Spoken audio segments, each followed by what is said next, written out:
Un nuevo tiroteo masivo provoca pánico en Mississippi. Investigan qué provocó que un hombre fuese casa por casa para matar a sus víctimas. La polémica propuesta que conmocionó a toda una nación. Querían usar a mujeres con muerte cerebral como incubadoras humanas. Conozca a una mujer para quien un maratón regular ya no es un desafío. Quiere ejercicios extremos y ahora corre ultramaratones. Le diremos en qué consiste. Así iniciamos cierre de edición. Muy buenas noches, bienvenidos a cierre de edición. Les informa José Armando Ronstadt. Iniciamos en Mississippi, donde un nuevo tiroteo cobró la vida de varios inocentes. Un hombre abrió fuego contra varias personas, incluyendo en contra de su ex esposa. Pasamos con Dayanis López, ella tiene la última información de esta tragedia. Dayanis, buenas noches. José, muy buenas noches. Y según las autoridades, el sospechoso desató una serie de tiroteos matando a más de 5 personas e hiriendo a una. Primero disparó contra un coche que se encontraba estacionado en una gasolinera. Después condujo al vecindario donde vivía su exesposa y fue allí de casa en casa matando a personas de manera selectiva. Eran alrededor de las 11 de la mañana cuando la policía del pequeño pueblo rural de Arca Butler recibió la primera llamada del 911 de que un hombre en este estacionamiento disparó contra un automóvil estacionado matando al conductor. I went and checked on the truck that got shot at, and I saw a bullet hole in the driver's side windshield, so I went and checked. The passenger side door was open, so that's where I went, and the guy was unresponsive in there. I checked his pulse, there was nothing, so I knew he was probably dead. Ethan Cash fue de los primeros testigos en llegar a la escena y estar frente a frente al sospechoso antes de que este huyera. I woke up this morning, heard a gunshot. It didn't seem like anything too loud, so I knew it was a small caliber, probably like a 22 or maybe a 380 or something. Las autoridades dijeron que después de disparar a su primera víctima, el pistolero se dirigió hacia la casa de su ex esposa para matarla, no sin antes golpear físicamente a su prometida, que también estaba en esa residencia. Después se dirigió a otra casa vecina a él y abatió a tiros a otras 2 personas. Continuó su plan y llegó a otra residencia donde la policía localizó su vehículo y lo persiguió hasta la cochera de esa vivienda. Information that we obtained from the store's video surveillance as well as witnesses, we were able to get a description of the vehicle the suspect was driving, also video footage of the suspect himself from the store. En el inmueble donde fue detenido el tirador, encontraron otra víctima mortal en la entrada y una más en el interior de un coche. Richard Dale Crum is the suspect in this case, and as it stands right now, he's been charged with 1 count of first-degree murder. De acuerdo a los agentes, otra persona resultó herida, pero logró ser atendida por equipos de emergencia. La sobreviviente está fuera de peligro. Y en total fueron 6 víctimas mortales que dejó este último tiroteo masivo. Y de acuerdo a las autoridades, el sospechoso, Richard Dale, no se resistió al arresto. Por otro lado, encontraron 2 pistolas junto con una escopeta. Y se sospecha que el detenido tiene alguna relación con las víctimas. Regreso contigo. Muchísimas gracias por tu reportaje, Dayanis. Pasamos a otra información. Vamos a Nueva York, donde el jurado que delibera el caso de Genaro García Luna no llegó a ningún veredicto. Ahora tendrán que esperar hasta el día martes para reanudar las sesiones. Ángela González con la última información. Este viernes los 12 jurados continuaron sus deliberaciones a puerta cerrada en una sala del Tribunal Federal de Brooklyn. Ellos están a cargo de decidir si Genaro García Luna es culpable o no. En el transcurso de esta jornada de 11 horas, pasaron 3 notas que se le entregan al juez para revisar 12 puntos de los testimonios de los testigos y en la última, pidiendo su certificación como jurados para poderla presentar a sus empleadores. En una misiva del juez, se le pidió a los oficiales del tribunal ser más puntuales con la comida. La esposa de García Luna, Linda Cristina Pereira, estuvo acompañada de sus 2 hijos. Abogado, vamos a tener veredicto el martes, ¿cómo lo ves? ¿Cómo te sientes de lo que ocurrió hasta el momento? Manifestantes afuera del tribunal le gritaron insultos al equipo de la defensa.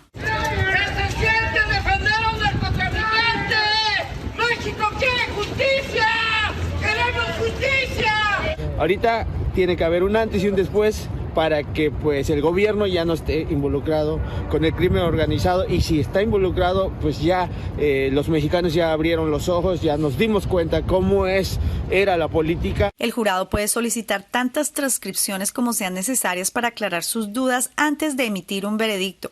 Ellos pueden encontrarlo culpable de alguno o todos los 5 delitos que se le imputan, 4 de estos relacionados con el narcotráfico y 1 por mentir a las autoridades migratorias, o pueden hallarlo no culpable, o en el peor escenario, dudar y no emitir un veredicto, con lo que el juicio tendría que repetirse con otro grupo de jurados. El jurado retomará este martes cuando se espera que posiblemente alcancen un veredicto. Desde Nueva York, Ángela González, Noticias Estrella TV. Una compañía de limpieza en empacadoras de carne fue multada por $1,5 millones por explotar a menores de edad. Una investigación concluyó que la empresa Packer Sanitation Services Incorporated empleó a 102 niños y adolescentes en 13 mataderos donde manipulaban productos químicos peligrosos. También limpiaban sierras afiladas y cortadores de cabeza. Muchos de los menores trabajaban de 11 de la noche hasta las 6 de la mañana. En Panamá identificaron la nacionalidad de varios migrantes que hace unos días fallecieron en un accidente. Sin embargo, aún trabajan en poder determinar sus identidades para avisar a sus familias. Claudia Cisneros con todos los detalles. Será difícil la identificación por el estado de los cuerpos. Ese fue uno de los anuncios de las autoridades de Panamá luego de uno de los peores accidentes en la historia de ese país. Dijeron que tardarán en la identificación de las víctimas fatales, 40 aproximadamente, entre ellos 3 niños, de los 66 migrantes que iban dentro del bus hacia un albergue cerca a la frontera con Costa Rica. Todavía no se han podido identificar muchos de los cuerpos. Nosotros acá lo que estamos haciendo es tratando de establecer ese contacto. Esa es meramente una acción humanitaria que nosotros como institución realizamos. Dijeron que será necesario información de sus países de origen y de sus familiares, como pruebas de ADN, registros dactilares u odontológicos. Por su parte, la Cancillería en Colombia lamentó lo ocurrido y afirmó que dentro de las víctimas fatales se encuentran varios connacionales. Preliminarmente se habla de 5 personas, además de personas de otras naciones, como de Ecuador, Venezuela, Haití y Cuba. Nosotros estamos en acciones del restablecimiento del contacto familiar para que los familiares pues, en el exterior puedan tener conocimiento acerca de sus seres queridos. Muchos de los cuerpos tuvieron que ser almacenados en camiones frigoríficos porque la cantidad de víctimas superó la capacidad de la morgue, mientras los más de 20 heridos fueron trasladados a hospitales cercanos. Según datos de las autoridades panameñas, el año pasado llegaron, tras atravesar la selva del Darién, 248.284 migrantes que viajaban hacia Estados Unidos, una cifra inédita. A ellos se les ofrecieron asistencia de salud, alimentación y traslado en buses hacia la frontera. En otras noticias, el aire que se respira en East Palestine, Ohio, no solo es de gases tóxicos, también es de miedo. Es por el descarrilamiento del tren que derivó en un derrame de productos químicos hace 15 días y que tiene alarmados a los 4.500 residentes de la villa, muchos de los que están sufriendo dolores de cabeza, ojos irritados y han visto también morir gallinas, peces y otros animales, además de que no confían en las autoridades. En Ecuador decidieron aprovechar los decomisos de cocaína en vez de incinerar la droga. Ahora han ideado un método para darle un buen uso. María Teresa Sarabia nos explica. El gobierno de Ecuador encontró una novedosa manera de usar las miles de toneladas de cocaína que confisca a los narcotraficantes. Las convierte en material para construcción. El país sudamericano es el pionero de este método conocido como encapsulamiento, mediante el que las autoridades pulverizan los ladrillos de droga usando maquinaria pesada para luego mezclar el resultado con cemento, sal, acelerantes químicos y otros productos. Tan importante es la incautación de la droga como la destrucción final, la disposición final que le dé. Porque mientras usted está incautada la droga, lo que nos pasó, está incrementando el nivel de riesgo para las personas que hacen la seguridad. Y bien podría esa droga volver a los mercados criminales, pues. El espeso líquido después se vierte en moldes y se forman bloques de concreto que luego de permitirle secarse durante unas horas, se endurece totalmente y en su etapa final es imposible extraer la cocaína. Esta técnica se usa desde octubre del año pasado, cuando el país sudamericano decomisó un histórico total de 180 toneladas del polvo blanco y destruyó un 61% de esa cantidad usando el encapsulamiento. Incinerar en hornos la cocaína que se recupera de los grupos criminales es una opción segura y tradicional en Ecuador, pero requiere de maquinaria específica y es un proceso caro. Además de que con solo unas cuantas toneladas se rebasa la capacidad de incineración en ese país. La Oficina de las Naciones Unidas para la Droga y el Delito recomienda el encapsulamiento para desechar drogas y materiales tóxicos usados en el procesamiento de estupefacientes, pero Ecuador es el primer país que lo hace a tan gran escala y se convirtió en un ejemplo que puede ser seguido por varias naciones de Latinoamérica. María Teresa Sarabia, Noticias Estrella TV. Una pequeña pausa, regresamos con más noticias. Un latino llena de orgullo, su país hace historia al ser nombrado a un alto puesto en la NASA. No cae nada bien en un país sudamericano la sola idea de usar los cuerpos de mujeres con muerte cerebral para engendrar bebitos. Regresamos.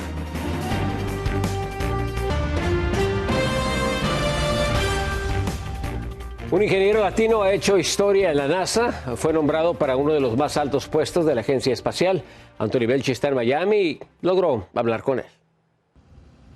La Administración Nacional de Aeronáutica y el Espacio de Estados Unidos, la NASA, ha nombrado al puertorriqueño Joe Acaba jefe de astronautas del Centro Espacial Johnson, convirtiéndolo así en el primer hispano de la historia en ocupar un cargo de este tipo. Como latino significa mucho, y no tanto por mí, sino por los demás que observan el trabajo que estoy haciendo, y espero que inspire a muchos estudiantes. El ingeniero de 55 años afirma que desde hace mucho tiempo la agencia espacial hace grandes esfuerzos para lograr una mayor diversidad, y es algo por lo que seguirá luchando desde su nuevo puesto. Creo que la NASA ha hecho un muy buen trabajo tratando de aumentar su diversidad, y siempre hay margen de mejora, pero creo que cada vez lo hace mejor y mejor. Ahora Joe Acaba estará cumpliendo el sueño de ocupar un puesto de alto rango en la agencia aeroespacial, supervisando todas las misiones que se lleven a cabo en el espacio, una ciencia que descubrió gracias a su abuelo, también puertorriqueño. Él tenía todos los vídeos de la misión Apolo, no podía creerlo. Será responsable de gestionar los recursos y las operaciones de los astronautas. También supervisará y asignará las tripulaciones de futuras misiones, entre las que se encuentra la misión Artemis, que pretende regresar seres humanos a la Luna 50 años después de hacerlo con Apolo. Obviamente las misiones de Artemis son muy importantes, vamos a aprender mucho y nos llevará algún día a llegar a Marte. Y volverá a hacer historia al enviar a la primera mujer y al primer afroamericano a la Luna. Desde Miami, Florida, Anthony Belchi, Noticias Estrella TV. En el aeropuerto John F. Kennedy de Nueva York, de nuevo hay tremendo caos, y esta vez no es por las inclemencias del tiempo.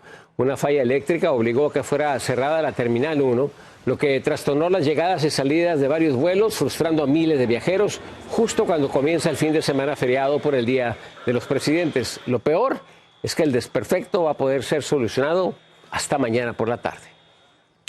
Una pequeña pausa, los invitamos a que se queden con cierre de edición. Polémica y rechazo a la idea de utilizar a mujeres con muerte cerebral para tener niños. Al regresar, le explicamos. Y queremos que conozca a una ultramaratonista mexicana que ha superado las pruebas más agotadoras del planeta.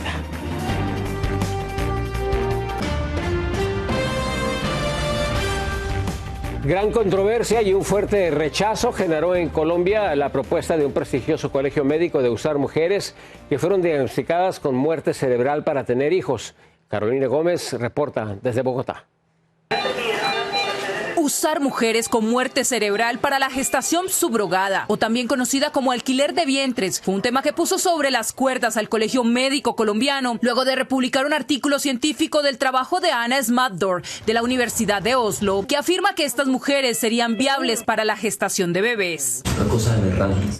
El ejercicio de la subrogación es un ejercicio libre de la mujer, donde tratamos de que sea solamente una vez para limitar la posibilidad que vaya a ser, digamos, obligada esta práctica, pero no puede ser una persona que no puede decidir por su cuerpo ni por sí misma, estemos pensando en esto. El Colegio Médico tuvo que disculparse por apoyar esta posibilidad de ayudar a las parejas sin hijos, denominado como donación gestacional de cuerpo entero, generando toda una explosión de rechazos ante la sola sugerencia. Porque se está convirtiendo a la mujer o se está tratando a la mujer como un objeto para satisfacer unos deseos personales. La publicación llega en un momento que en el Congreso de Colombia cursa un polémico proyecto de ley que pretende regular esta práctica en el país, cuyo autor es el representante Alejandro Campo. Es un desastre.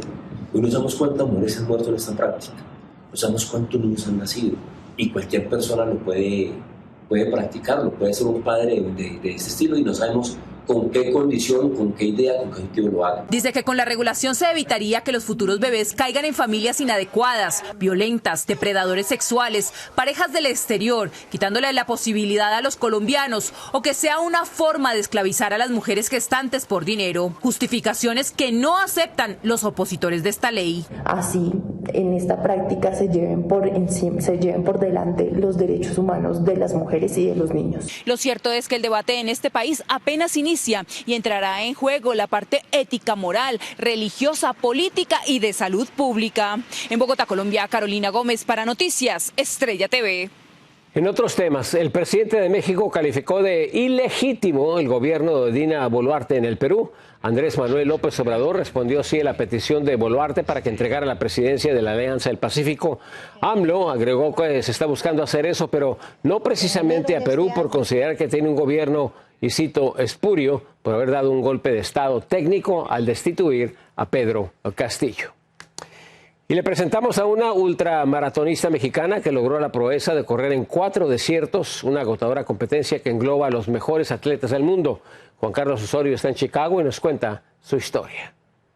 Edna Jacqueline Vázquez Núñez, orgullo de México que ha traspasado fronteras y desiertos. Tengo la fortuna de practicar la ultramaratón pues más de casi 25 años, pues un poco más de la mitad de mi vida.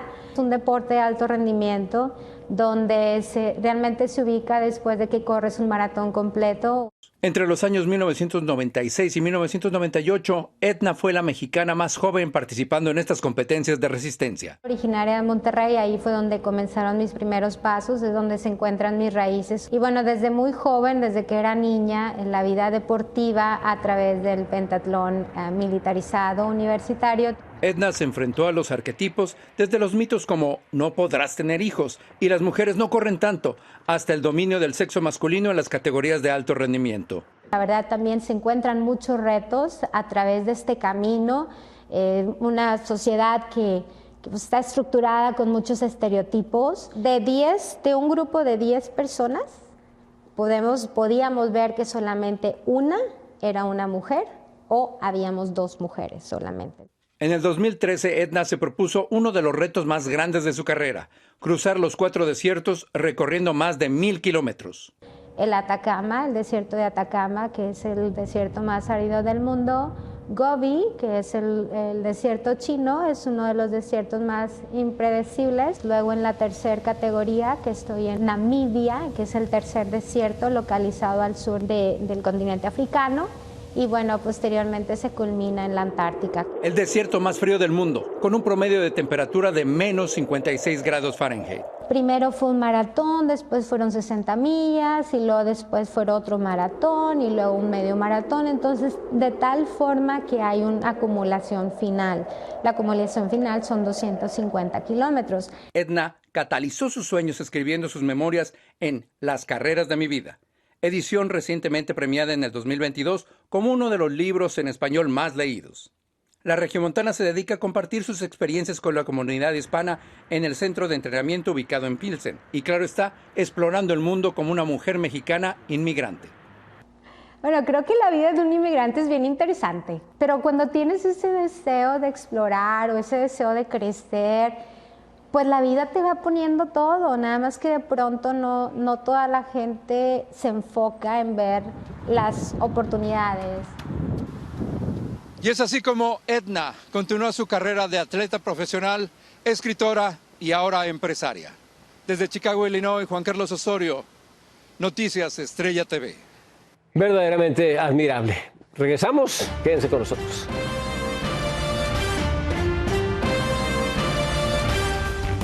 Este viernes la fiesta estuvo en grande en Río de Janeiro con el inicio oficial del Carnaval de Brasil. Miles de personas inundaron las calles, muchas de ellas ataviadas con coloridos disfraces para bailar y beber al ritmo de la música de las famosas bandas callejeras. Una de las primeras fiestas fue la de las Carmelitas, en la que muchas mujeres se vistieron como monjas. El carnaval seguirá hasta el próximo sábado. ¡Qué gran diversión en Brasil! Feliz fin de semana, gracias por acompañarnos. Yo soy José Armando Ronstadt. Muy buenas noches.